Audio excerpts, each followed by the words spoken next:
For most people, it's hard, but you got to remember that I've been outsourcing now for a while because I did do it with the basketball stuff. But I do relate to that because when I first started outsourcing my basketball stuff, like I was so nervous. Oh no, they're not going to show the best clip. I'm going to look Right. slow. They're going to show a miss. Because you don't show any misses on your on Right. your Yeah. basketball. Exactly. So you got the power there. You can make yourself look like a star.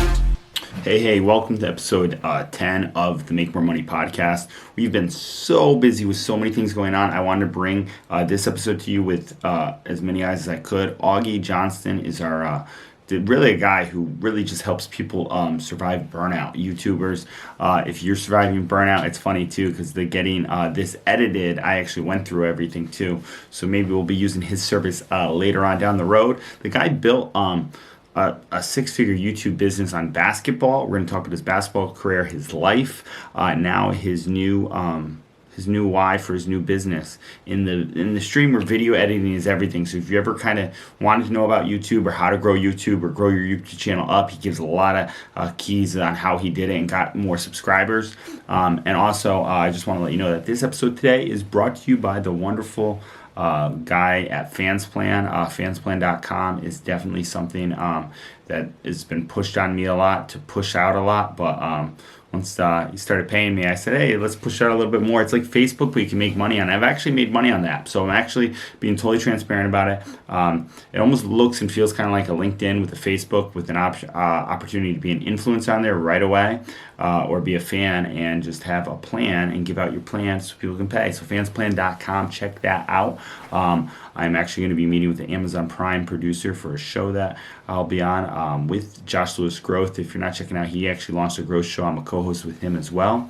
But until then, we have Tim Storey coming up. We have Dana White later on in the year. He's kind of doing some crazy stuff with the UFC, being the only sport back. So proud of my boy Dana. And then we also have Coach Michael Burt. We're also going to have some of my posse on. They got the exclusive invite. So if you get invited, just so you know, I'm going to probably put a link in below.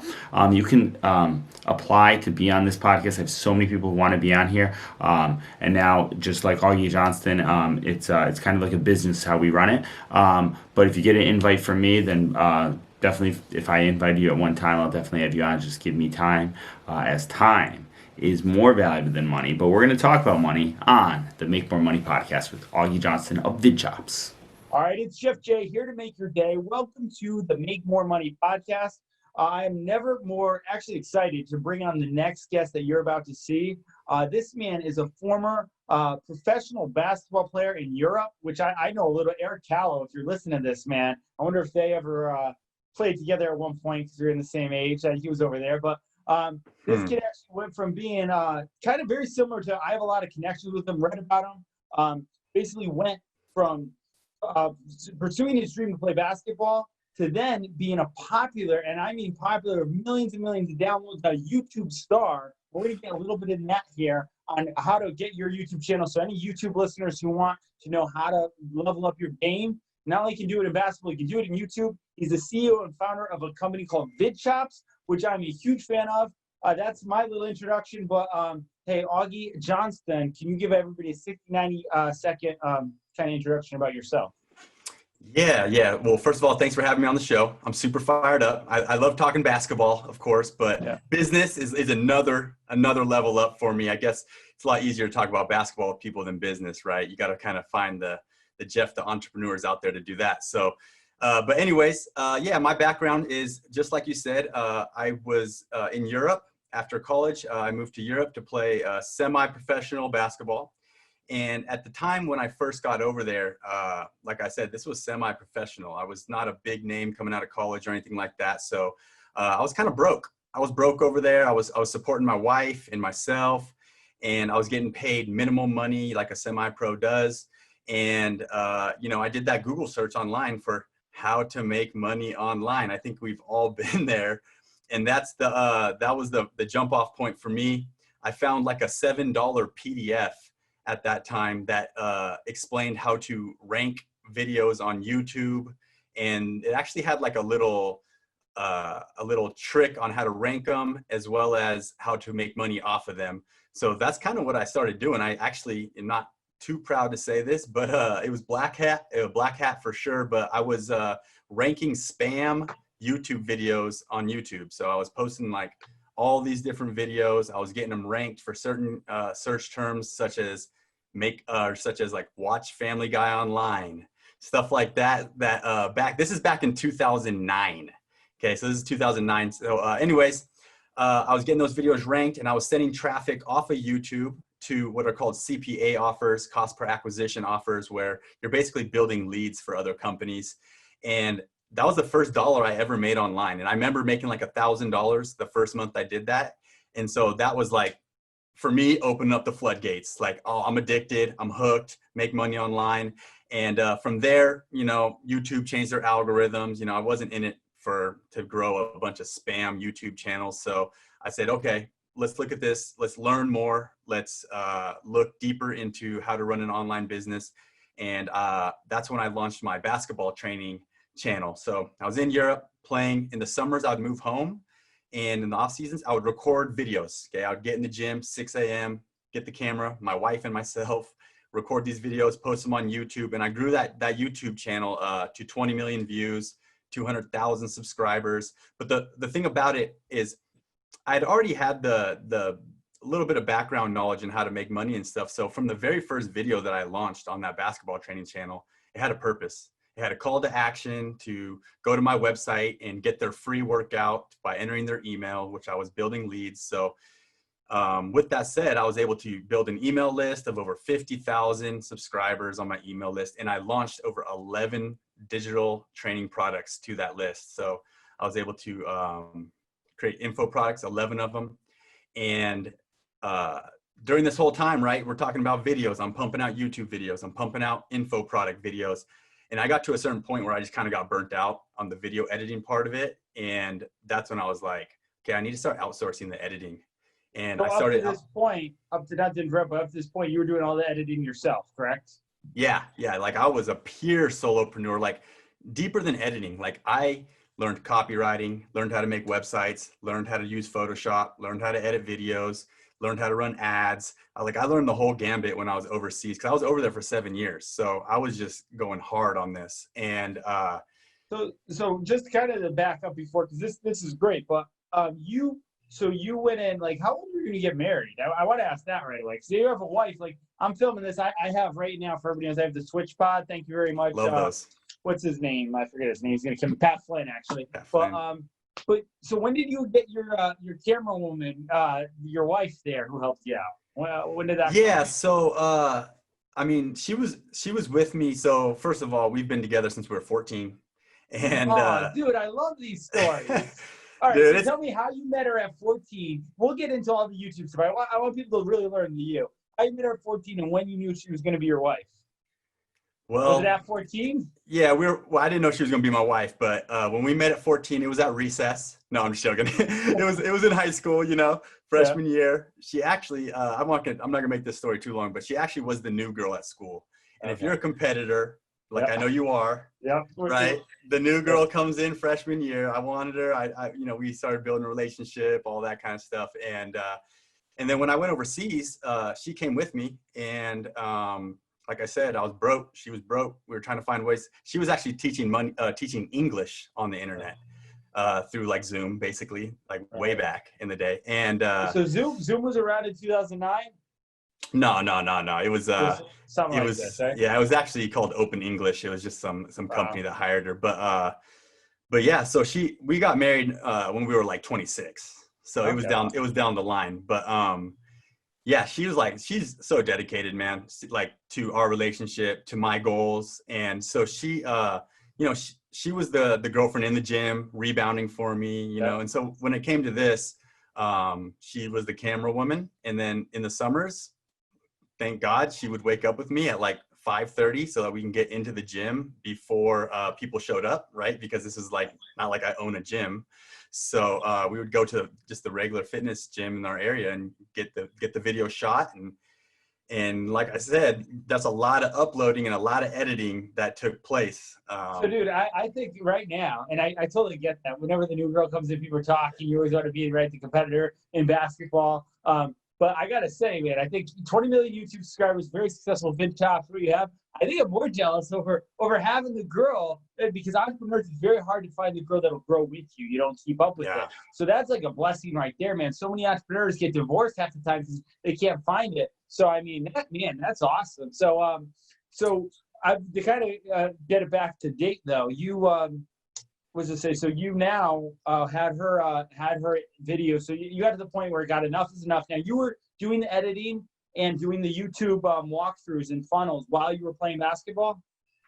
Yeah. And just as another little side note on her commitment to everything in our relationship. So she was with it from day one. She was actually our stat girl on our high school basketball team. So, you bring around, the coach brings a couple students along with them to keep stats and stuff. So she was already in the basketball life from day one. And she was already, adding a few assists to my stats here and there, and not that, but clicks for views on the YouTube, right? Yeah. I had her in the office clicking view, all the videos. Yeah, dude, it doesn't change. No matter what game you're at, man, it's always, life's the numbers game, Yeah. But no, I mean, even to this day, man, like, it's a huge strategic advantage for me to have her as my wife. And and if you can find somebody that's willing to support you like that, it's going to help because, even today we have a child, if I have a podcast I got to jump on, she'll take the baby, she no hard work, no big deal by her. So, but yeah, anyways, to kind of fast forward to the Baller Boot Camp is what the YouTube channel is called, Baller Boot Camp. And it's still up there. I'm not super active on it anymore because of the whole transition to VidChops and getting busy with that. But yeah, so that channel was really the stomping grounds for me to learn digital marketing, because not only did I, create membership sites and funnels and run ads, I also, sourced products from China and sold physical products. And I just used it as the stomping grounds. I never was able to scale that business to like the millions, but, we made 6 figures with it. And throughout that whole process, the video editing was killing me. It was burning up my computer. It was, it was taking me 2 hours to shoot 5 videos and then 4 hours to edit 1 video. And so once I started outsourcing that stuff, it really kind of opened my eyes like, oh, wow, I can spend 2 hours, shoot 5 videos, and then be done and just get them back, in a couple of days. So that's kind of like the aha moment or like the light bulb for me, like, hey, there's something here. All along too, I'm studying the game. I always had my eye on the digital marketing world. And at one point, a guy named Dan Norris, he came out with a book called The 7-Day Startup. And he had a company called WP Curve. And WP Curve was basically, it's now actually got sold to GoDaddy. But what it did is it was a subscription service. You paid, it's called a productized service. You take a service and you productize it. Yep. And he was selling basically WordPress website support. So you paid them a monthly fee. Anytime you want to make a change to your website, you shoot them an email, they'll fix it. And he came out with that book. I read that book and I came up with this super bright idea. I'm going to do the exact same thing for graphics. Okay. You need a graphic made. You pay us a monthly fee, hit us up anytime, tell us what you want, boom, boom, boom. We got the editors, the graphic editors. We're going to get it done and send it to you. I never launched that. I never took advantage of that. I never took action on that, but another guy did. And the other guy, he went and launched that company into what's called Design Pickle today. And that's like over 10 million annual recurring revenue. And I watched painfully, month by month, day by day, I just watched their growth and I was like, man, that could have been me.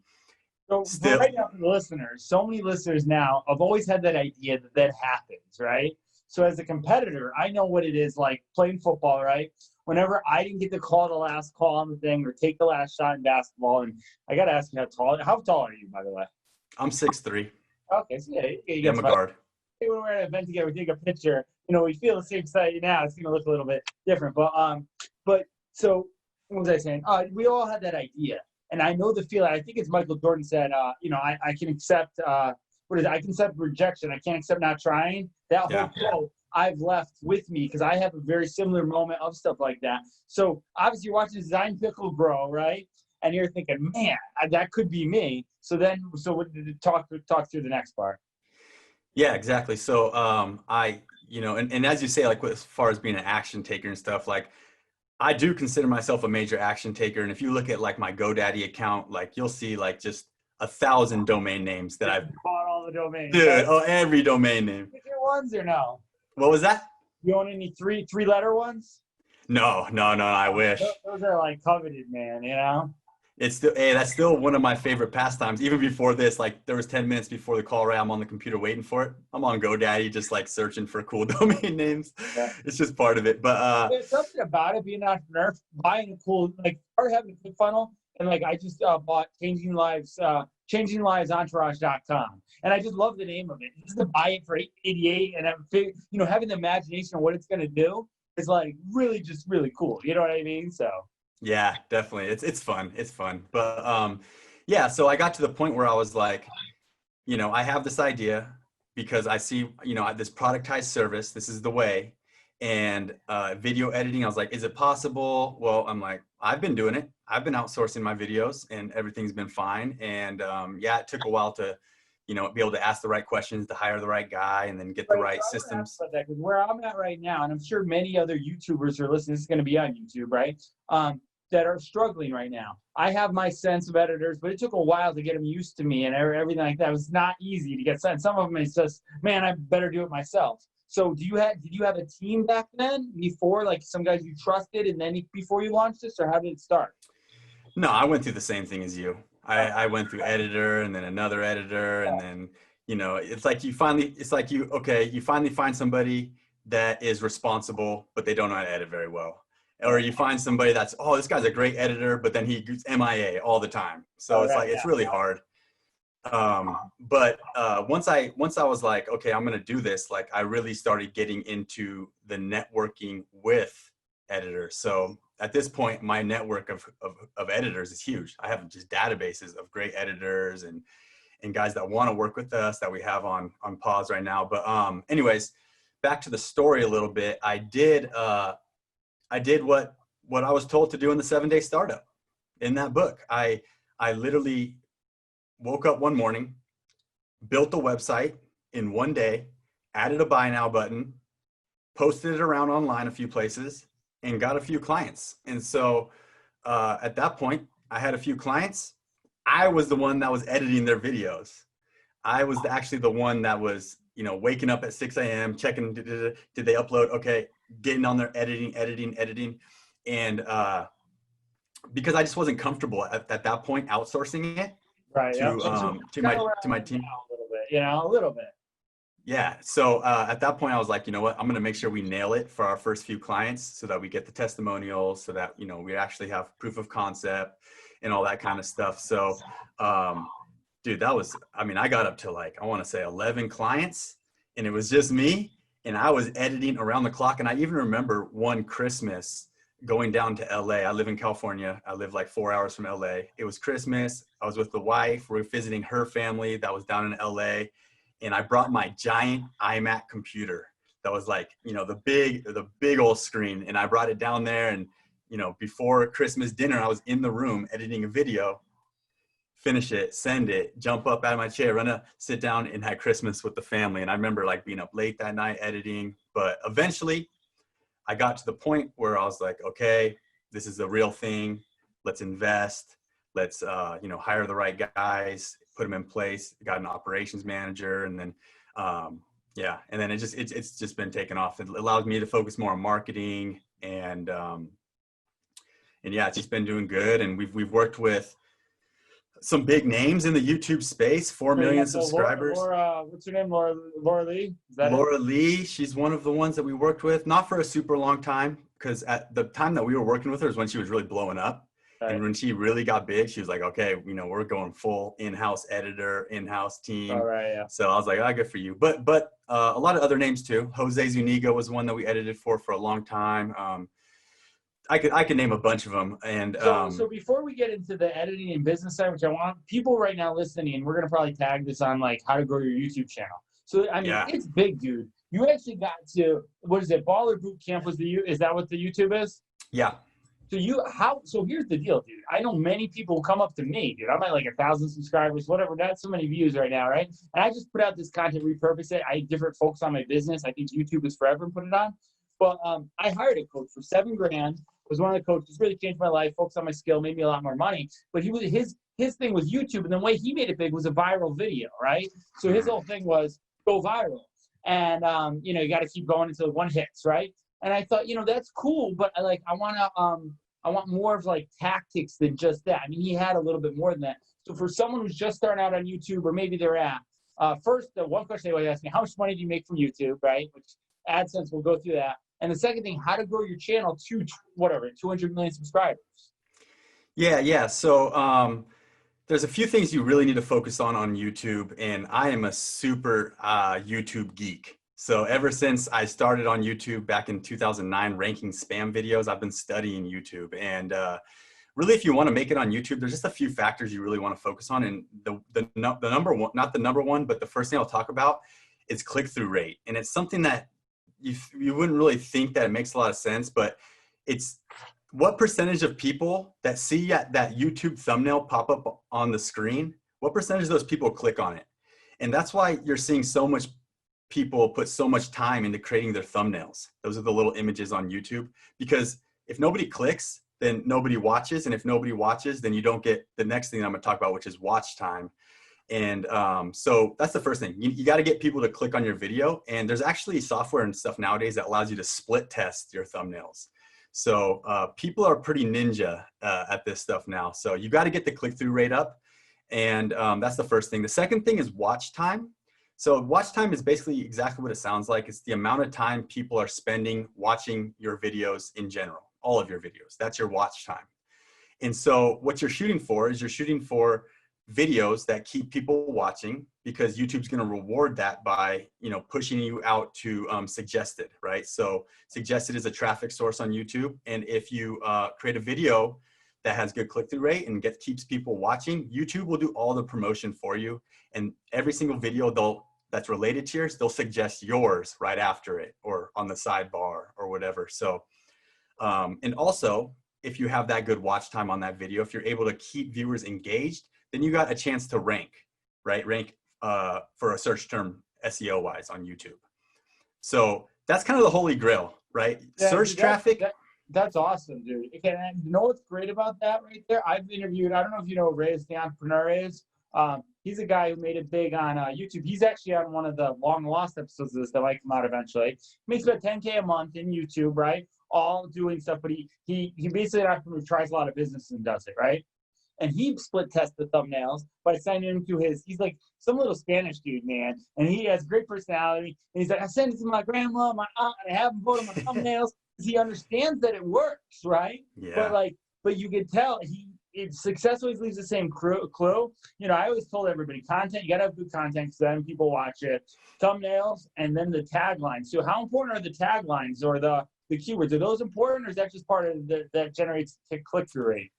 With the new algorithm updates and stuff, it's not super important actually. Wow, nice. Yeah, it's crazy to hear that, huh? Because everyone puts so much time into that. I mean, the keyword research is important, but I mean, you don't need to spend, hours on every video finding like 30 keywords, and getting them all in there. You just need your main keyword in there and just some other relevant ones. Cause like I said, it's all about the watch time, and it's the right way. That's the way it should be, like YouTube should reward you for making good videos that keep people watching. And it makes sense for them too, right? Because the more people watch, the more ads they watch and stuff like that. And the last thing too that I was going to mention was session time. So if you are able to get somebody either that's already on YouTube or that's not on YouTube onto YouTube, and to get them to binge watch your videos, or even if they stick around and watch other people's videos, that helps you, especially if you started that session right? So I send somebody from my Facebook to my video. I start a session there. Now they watch my video, and now they binge watch a bunch of videos on my channel. That's going to give me a lot more juice, as you would say, YouTube juice. Or if they go and watch other videos, that's still going to help me because that's a longer session time. So those are just kind of some of the factors that people look at. Does it help to make a playlist of like your videos? Like I have a Make More Money podcast playlist, and these are the most watched through ones because it's 2 hours. I bring on interesting people like yourself, and people will stay through. I look at the rates, right? So it helps to have a playlist because once they're done, they might go listen to Elena Cardone or Brian Cuban or Reyes the Entrepreneur, right? So that helps to have a playlist as well to keep the session time up, right? Yeah, 100%. It's a great move, and kind of a good tactic with playlists is to create like series, right? Like you might, let's say I have a basketball channel. One of my videos might be ball handling, right? And now I have a ball handling playlist that's a series. So you're able to get somebody that's searching for, last game, I got the ball stolen from me 5 times. So I wake up in the morning, I go on YouTube and I search how to improve your ball handling, right? That's a person that is eager to improve their ball handling. And those kind of people that found my videos through search are the ones that watched multiple videos, ended up going to my website, entering their email, and then buying my ball handling program, right? The 12-week basketball training program to help you with your ball handling. So that's why I said that search traffic really is the holy grail, because there's intent there, right? When you're running Facebook ads or, any other platform besides Google, it's hard because people aren't searching, right? Like if there's no intent there, your ad might pop up as they're scrolling and they might click it, but they're not like, oh, I got the ball stolen from me 5 times last night. Right. Yeah. You know what I mean? Cold traffic. Yeah. Exactly. I get it in marketing. So do you ever run any YouTube ads or only when you have a product based on the end? Yeah, so I do run YouTube ads. I'm a little bit of a scientist with it. So like with my basketball training channel, I ran a few tests. I was able to actually, and this is a little bit different than trying to close people and get sales, but I was like, hey, I wonder if I could scale my subscriber number through YouTube ads. Right. Yeah. Okay. Right. And so I ran a test. I was able to get new subscribers for 35 cents a subscriber. Oh, wow. But I only spent $100 on it, and I got those numbers, and I was like, okay. But to me at that time, like that was not a profitable strategy. But I mean, yeah, like we run Facebook ads. What video? Just curiosity. What video? Because I've done that before. If anybody looks at my channel, I have a video with 14,000 views. It's a fail forward entrepreneur moment. I keep it up there. Remind me. It's a hoodie that I drop shipped that I was trying to sell. And I was like, oh, dude, I had the wrong link to it. So I spent $434 to the wrong link in YouTube. Google it. I was so depressed. I tell the story on my channel one day. But we've all been there. You know what I mean? So you fail forward. That's how you learn. So my whole point is what was the video that you did that was the one that kind of got subscribers? Yeah, so this might not be fair game, and this might not apply to every niche, okay, but it was basically a video of me at half court saying, hey, what's up? I know you've checked out, it was a retargeting one, right? I know you've seen one of my other videos. Well, hey, if I hit this half court shot, you have to subscribe. Whap. That's what the video was. It's not. Dude, no, I love it, dude. That's perfect. It's just going for subscribers. It's entertaining. So, yeah, dude. So you're pretty good at basketball, huh? Yeah, I mean, I'm old now, and I've gone from playing guard to now I'm like a center because I'm a little chubbier and a little slower, you know. But yeah, trust me, man. No, it's so funny being all locked in Corona time right now, right? Man. Oh, dude, I haven't been getting to the gym. I've been working out with Conor McGregor's Proper 12 whiskey to tag him because we're gonna get him on here one day too. He's a really cool dude. So let me ask you this, dude, and this is so much value right here. You really know your stuff. I've never met someone who actually really you're the kind of geek out, just like stats, kind of geek out with it all, and you've done it for years since thing. So YouTube, for someone who wants to start a channel, I have so many people. I want to start a channel. I'm scared. Should they or should they not start a channel? You should start a channel, and let me explain how it all works. Because if you let's say you are a local business that sells coffee, okay, you're like, oh, should I start a channel? I don't know. Like, what am I going to sell? I just sell coffee here locally. Well, here's the value in starting a channel like that. You go ahead and you start posting YouTube video. Yeah, you're not getting a ton of views. Yeah, you're not getting a ton of subscribers. You're delivering good value. You're teaching people how to make bomb coffee and all these tricks. But what's going to start happening is you're going to start becoming an authority in your local space. Okay, I know a guy named Roger. He's a plumber. He did it. And we have a new client now who just signed up recently, who's a fence guy, creates fences.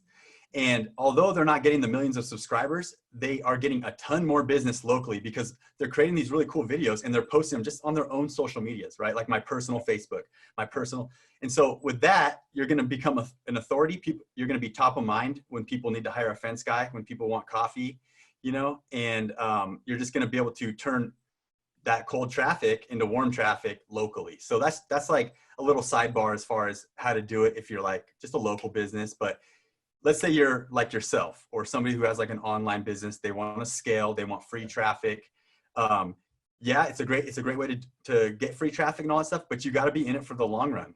Okay, I'm sorry. Like there are some instances. Isn't that any business though? Yeah. Really? Like, what people want the fast results in this, and it's great. Not to say that you don't become on TikTok with Charlie Girl or stuff like that does happen. Don't get me wrong, right? But it doesn't happen if you don't show up, man. If you don't even play anyway, right? And even when you got to know the why on what you do it, right? Like I kind of shared with you before on our pre-thing. My why is really to build the biggest coffee shop music studio ever. My channel first started as a vlog of me, whatever, all my failures, all of my successes going forward. Since then, I realized kind of what you realized. The best way to get it is to help people on YouTube, right? You help people with ball handling, right? I help people who want to make money or really now. Actually, it's so funny because I make more money on the back end with putting coaching testimonies. The video maybe only gets like 400 views, but people see it, and then they book more in a link below, right? It really happens. So people, even though you're not hitting the big views, we're always the ones that people want to hear about, And then saying that, what was your most viewed video? Like, did you ever have one go with the viral and take off?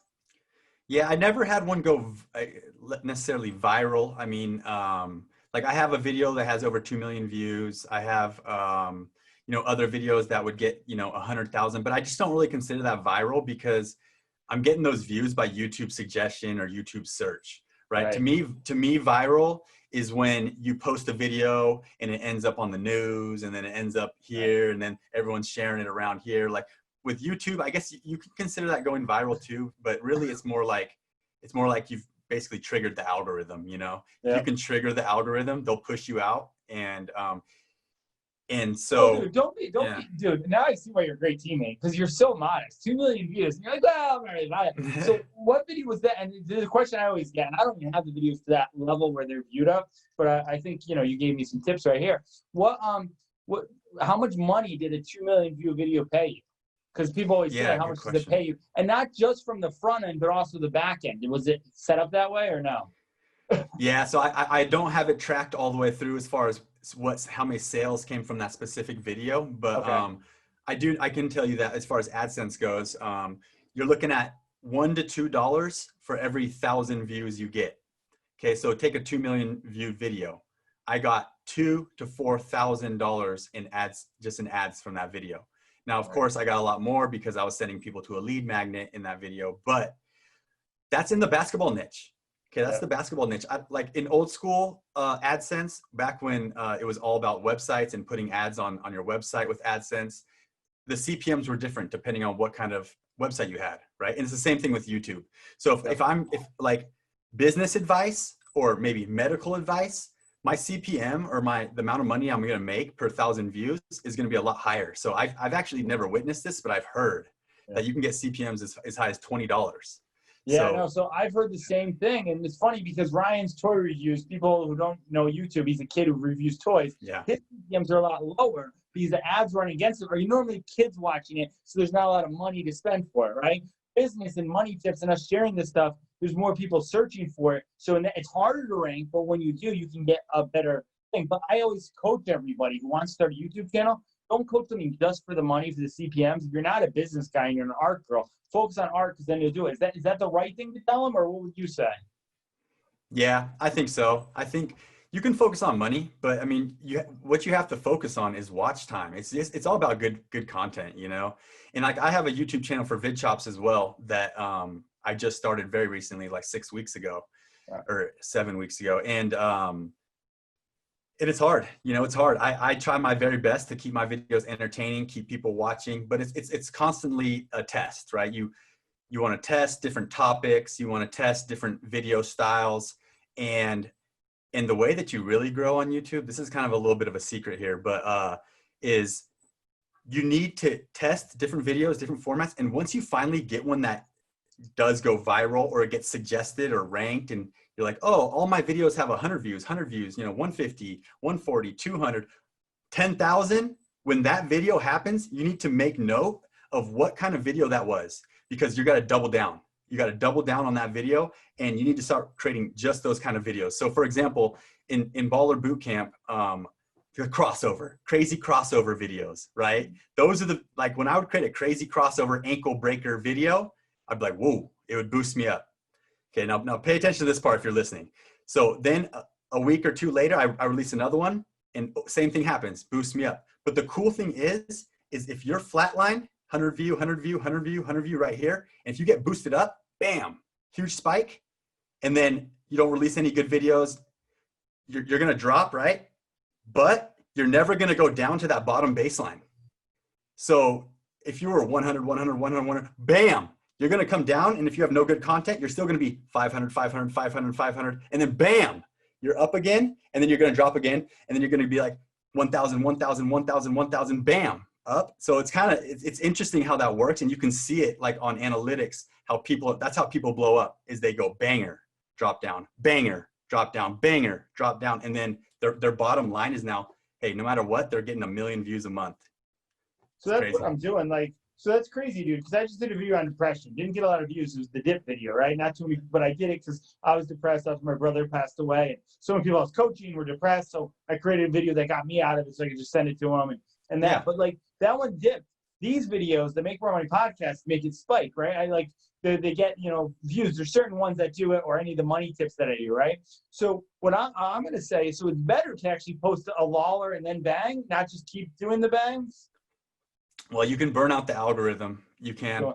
Yeah. So you, like, let's say you post a banger, and then the very next video, you post another banger, you might get it. But if you do it again, then it's not going to just continue to suggest. And it's not easy to post a video that gets that kind of watch time, right? I mean, so with all this knowledge that you have a YouTube, so you're going to use it for VidChops. That's the one channel. So you don't do any editing now. You have a whole team that does them now. Yeah. Luckily, I don't have to edit. Yeah, that's nice. Awesome. Even we were talking about it before. The great Peter McKinnon, right? Who my brother Joshua Gross showed me about.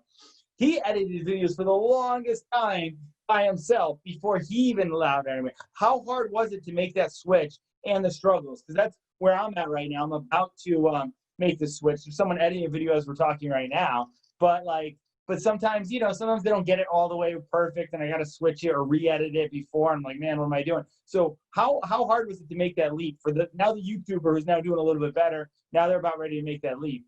How hard was that? For most people, it's hard, but you got to remember that I've been outsourcing now for a while, because I did do it with the basketball stuff, but I do relate to that, because when I first started outsourcing my basketball stuff, like, I was so nervous. Oh no, they're not going to show the best clip. I'm going to look slow. They're going to show a miss, because you don't show any misses on your basketball. Exactly. So you got the power there. You can make yourself look like a star. But are you on TikTok at all? Are you on that platform at all? I'm not. Because one thing I've noticed, TikTok is kind of like YouTube in the old day. You post anything, it'll get like 100, could get 1,000 views. Really, it's the algorithm's just easier. As it gets more use, just like YouTube, it's going to go down. So I tell people, there's clients on there in TikTok. Don't stay away from that. I'm doing all money tips on Jeff the Entrepreneur on TikTok, and I'm just testing it so you can see some embarrassing videos on Jeff J. Cunningham, because I don't know what I'm doing, man. But it takes time, man. And that's the one thing, man. Time is the most valuable, especially now with me growing my coaching business. I'm still working for a local multimillionaire named JC Tenati, helping him raise his business. So I want to get him actually on a YouTube channel. That's like one of the local businesses I want to do, because I know it'll build trust in the community for that. And exactly what you said. Like, I know I've already recorded videos. I don't have time to edit them all. I'm out there either selling windows or doing something. So I'm using a lot of my editors. And now you come along. So does VidChops also do thumbnails too? At this point, we have not launched it, but we do have a beta going right now.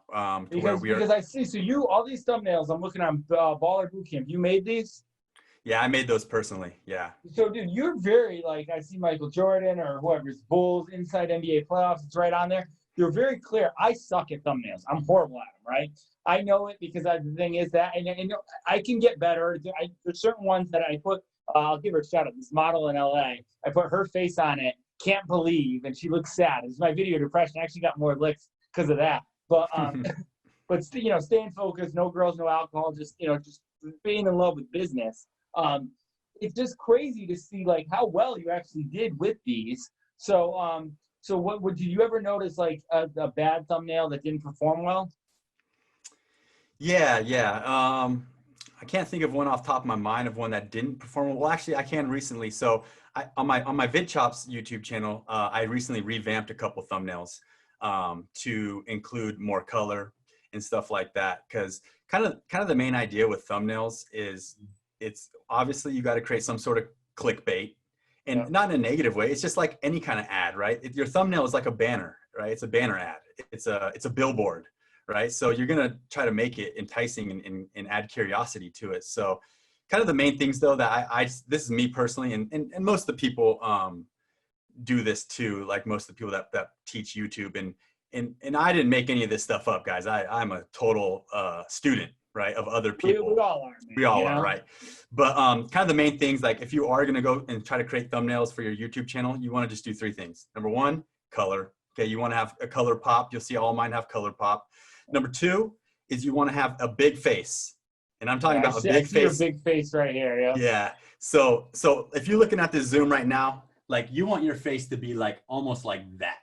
Yeah. Like this would be a good size for a thumbnail, in a face like kind of like this. Yeah. So, and then the third thing that I like to do is a little bit of text. So 3 to 4 words max. And your text, it can't just, like, for example, let's say I have a video where I'm giving out YouTube tips. Okay. Yeah. I don't want my thumbnail to say YouTube tips. Right. Okay. I want the text on my thumbnail to say something like,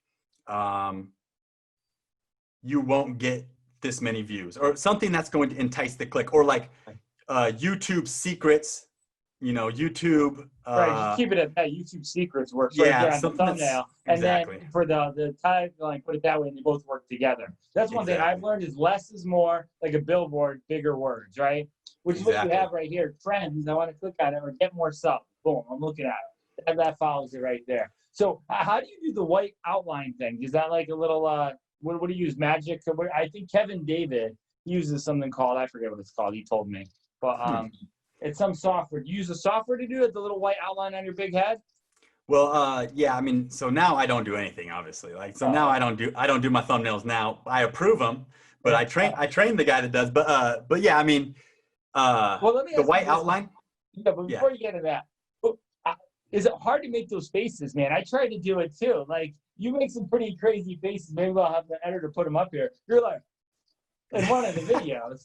I try and do that for it, dude. I just maybe I got to get over myself. I don't know what it is, man. It's just tough, man. No, I totally get that, because the way that I create these thumbnails and stuff is, I'll have my wife just grab the iPhone, and then, I'll go, hey, like that, and just shoot a whole bunch, and then I'll just have somebody remove all the background real quick. So I'll have like 20 images with all the background. But the reason I say I relate to that, because I have like a basketball podcast that I'm trying to start with a buddy of mine. And so we're doing the YouTube thing too with it. And I was like, yeah, take these shots, making different faces. And he sends me a whole bunch of pictures, like, here they are. And his face is like this, like, yeah. I'm like, no, man. You got to be like, oh, or something, like you got to be something like that. He's like, oh, okay. But he's not that personality. And like I am, like, I'm kind of a big kid in a way. So I'm not afraid to like have a thumbnail that looks like this, Yeah, exactly. So you do. That's awesome, man. And dude, you're so likable, man. I can say. So what's your why? This is what I ask everybody. Like, what's your why for your, like, I want to see you successful. I want to see you a multimillionaire right now, right? Whatever. I don't know. You're making pretty good money right now, doing a whole business QAing. What's your why in life? Why do you do what you do? Yeah, I would say the biggest why that I have is just really to help people get away from burnout. Like, I feel burnout from creating YouTube videos. Like, I feel like really upset when I think about the fact that I never did make Baller Bootcamp into what I thought it could be. What did you think it could be? Like, I thought I was going to be an NBA trainer with, running, charging NBA players $100,000 a year to, train them and have this back end business that reached, the masses that were using, I had a basketball app idea. Like I had so much ideas, for it. But in the end, I burnt out, man. I got so sick of editing. Like even now, like I don't edit my videos, not because I can't, but because like I won't, Well, yeah, no, and I hear that. No, that's every true entrepreneur. You have a lot of ideas in there, so you want to save the entrepreneur before burnout, right? It's kind of your deal. Yeah. That's great, man, because you might be saving me pretty soon, man. Luckily, I have a pretty decent team now, but it took a while to get these guys that I trust. But yeah, no, I definitely want to do something together, especially but if I win this all-in challenge and we're in the world comes back, we're at the NBA All-Star game or celebrity game, dude, you can have my ticket and go out there and ball in so I don't make a total fool of myself, man. So stay in shape in case that happens, because you put it out there, man, in life, no surprise that happens.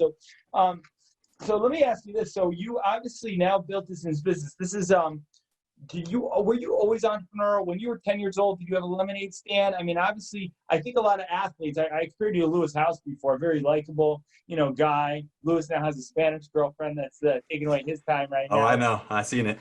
Yeah, right? Yeah, see all that? Yeah, I tell him all the time. By the way, I'll give like a free shout. His inner circle, if anybody wants to get started in anything, his inner circle I use. It's helping me write my new book, Getting Rich in a Recession, coming out, and a lot of different things. He helped me do my first webinar. Great guy, but great inner circle in there. So I would look for tools and tactics. It just going. It's probably a lot of stuff you've already reinversed and engineered, but someone who doesn't know all that, he just really put together a lot of very powerful lines. But what was your my childhood? Yeah.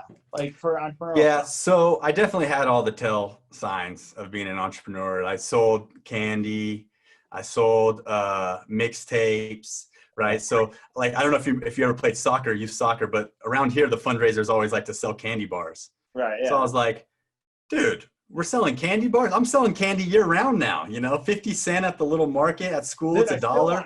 I still want to do that. I want to go door to door. I mean, this COVID stuff, man. Like when I get my book and it's published, I might just go around and knock on doors, because I feel like there's so much technical tools in there that it could help someone kind of get out of this recession as much as we're going into, Yeah.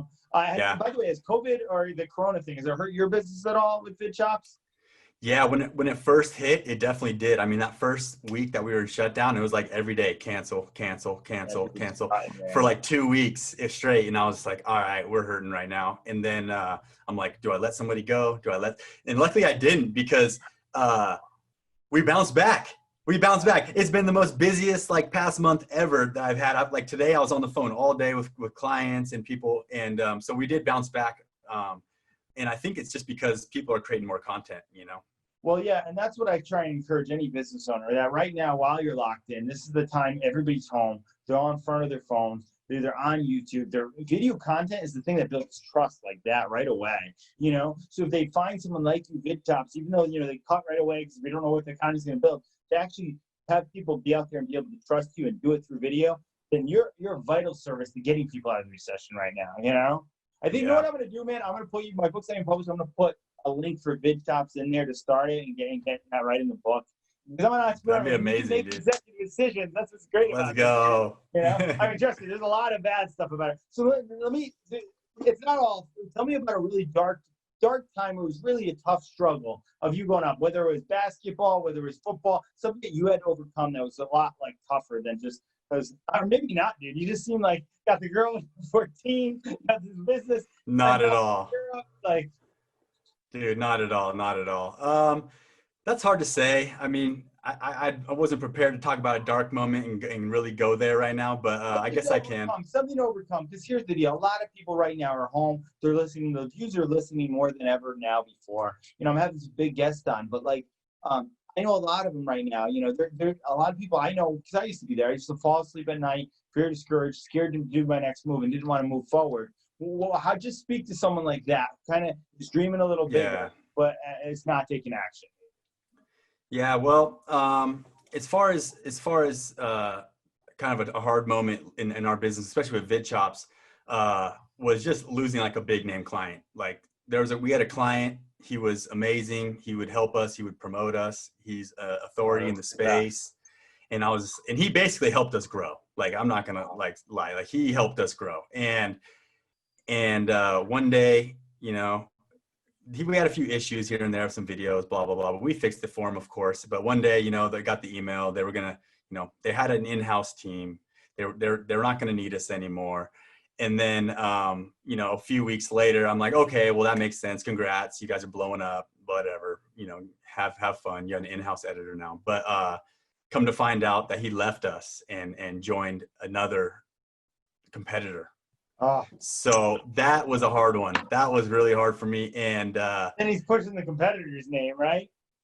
What's that? Oh, yeah. Oh, that's the worst, man. That's And so one thing I came to realize from that is, number one, I got to be more cutthroat against my competitors because they're coming after my clients, and which is not okay with me. Like, I think there's there's fair game and there's, there's business ethics too, that I think that, we should, abide by. And the one thing I've learned in business, I'm with you 100%. I'm like, me and you, that's why we get along great, because we're kind of like that. It's not like that everywhere. And Grant Cardone, obviously, right? Of course. So he teaches domination, and when you're there, just dominate. If you believe you're the best, go to the point where you can dominate the best. If you're providing the best value, you're the only choice. And right now, man, like, I don't know if it's just so many things about you, like, you are the only choice, man. So anybody listening, VidChops, man, I hope I'm not that guy one day that we start working together. I'll never, right now, I don't ever want to be that guy. I don't think there's any reason why you should, you know what I mean? For everything. Like, I think the bad taste of relationships for anybody going forward. It's funny, dude. It reminds me of when I asked the girl to prom and she went with the other guy, man. I'm like, come on, what's the deal? It wasn't even my prom, but I'm asking anyway, It's a true story. I was homeschooled. But anyway, all right. So, dude, I'm enjoying this. We're gonna have to do more together because you're just great. Maybe I'm doing an Instagram live, changing lives, and maybe I'll bring you on that. Just really kind of get more because you're just great face of a great company with a great purpose. These are like the things on the Make More Money podcast. So let me ask you this, the best money advice, being an entrepreneur in here. I know, I'm going to owe the most in taxes ever this year. I'll probably do a YouTube video with a crazy face. As soon as I find out that money, that one will be natural. All right. But what's the best money advice you can give for a young entrepreneur like myself kind of growing up? Yeah, that's a good question. I'm not a big money guy myself. Like, not a big investor or anything like that. But as far as what advice I would give somebody is to save now and reinvest later, because that's basically what I did. I'm a frugal guy. Like, I am cheap. I save, and so I was able to save up enough to, when the time came, hey, I want to start a YouTube channel. Okay, well, look at my funds. Bam, camera. Bam, Yeti microphone. Bam, whatever I needed. And so I wouldn't have been able to do that, if I wouldn't have saved. Right. And, people might be listening to this. If you're paycheck to paycheck, you're like, I can't start a business. I don't have enough. I can't save. Well, all you got to do is really save up like $150 and you can start a business, right? I mean, nowadays it's the wild, wild west as far as that goes. And so that's all I would say is save now and then invest it once it's ready. Invest it, and also reinvest into your business. Yeah, that's true. So let me ask a follow-up question. That is it someone? Well, a mentor of mine. I always ask business owners this all the time.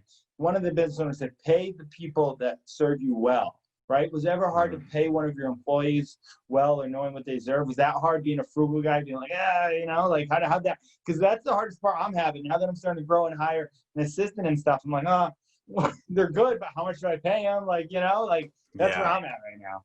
Yeah, that's one thing that, dude, I relate to that so much because that's exactly where I was, probably even like less than a year ago. But at this point now, like, since we're starting to grow and since my time is a lot more limited now, now I'm like, just hire. Like, it's so worth it. It's so worth it in the end. Like, even to have somebody handle your email, even to have somebody handle your phone, like it's just worth it. So I think you just kind of got to round the corner on that kind of stuff. And when you do, then you're like, okay, yeah, this really is the way to run a business. Yeah. No, that's great, dude. That's kind of where I'm at right now. I'm just kind of just leaning all in here. All right. So when you were young, right? Did you know you'd be doing this? Did you know you'd have a whole business doing this? Nah. When I was younger, I never wanted to be an entrepreneur or what I thought back then was a businessman, Right, yeah, because I watched like the whatever kind of movies they were as a kid, like maybe I don't know, Christmas movies. There was always the dad in the suit who was on the cell phone during the dinner. And like, that's how I always thought of it. But dude, as you know, this is the way to live, man. Dude, this we're is two fun. entrepreneurs right now, dude. You know what it is? And here's the thing, and this will be the next follow-up question. They never taught you to do this in school. They teach you all a lot of different stuff. But the fact that you can actually go out there and really, if you add value, solve problems, you can make your own living, you know? You're going to have to put out a lot of fires. There's going to be problems, right? I think for me and you, like, I think there's something with the athlete gene and the entrepreneur gene where you you like the challenges, right? A little bit.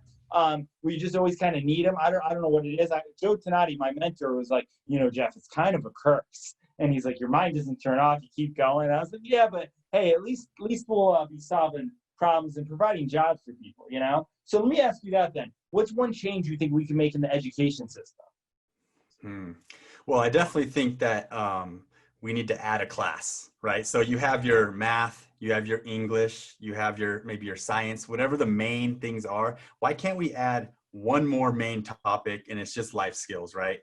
So even at a young age, you can have life skills class. Like, let's say you're in 6th grade.